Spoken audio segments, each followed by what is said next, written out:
Alors ça y est, on va tous enfiler le treillis et partir au front dans les tranchées en Russie, comme Macron nous l'a annoncé hier soir à 20h. Bon bah déjà j'ai un scoop. Non, pas tous, pas vraiment. Parce que déjà quand Macron il parle de faire la guerre, bah c'est pas avec sa peau à lui qu'il pense la faire.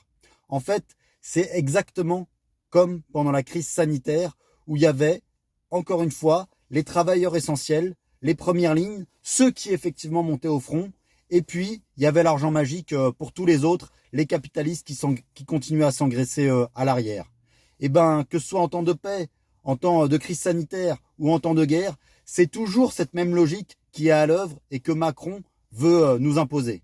Dans cette affaire, il n'y a pas que Macron qui a envie de jouer les apprentis guerriers.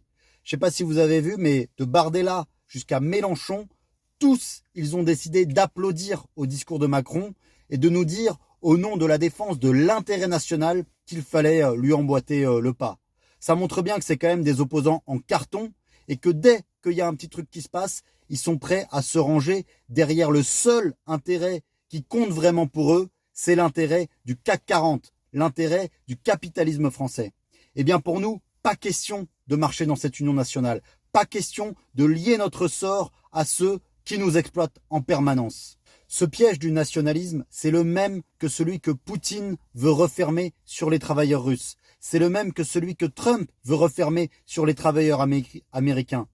Tous, chacun, derrière son propre pays, sa propre bourgeoisie, et opposés les uns aux autres, c'est la pire solution pour nous. Au contraire, nous on affirme que nous n'avons aucun ennemi parmi les travailleurs russes, parmi les travailleurs américains.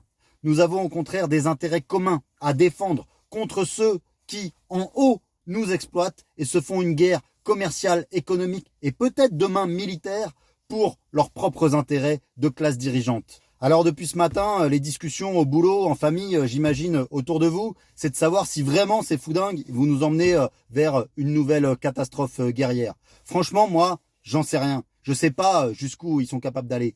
Par contre, ce qui est sûr, c'est que l'effort de guerre, ça, ils vont vouloir nous l'imposer. Et l'effort de guerre, c'est le nom qu'ils ont trouvé pour vouloir nous imposer un nouveau choc social contre nos conditions de vie, contre nos droits fondamentaux, contre les services publics. Ce choc social-là, cet effort de guerre-là, oui, il faut qu'on se prépare à y résister.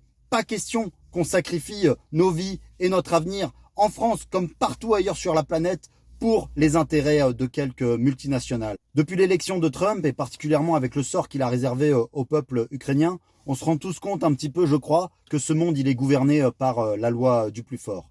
Eh bien nous disons que les plus forts dans cette société, ce sont les travailleurs et les travailleuses. C'est nous qui faisons tout tourner dans cette société. Eh bien, à nous de prendre en main nos affaires pour nous organiser et nous débarrasser une bonne fois pour toutes de ces classes dirigeantes qui nous emmènent à la catastrophe. Voilà l'avenir qu'il faut essayer d'envisager. Voilà l'avenir pour lequel ça vaut le coup de lutter dès maintenant.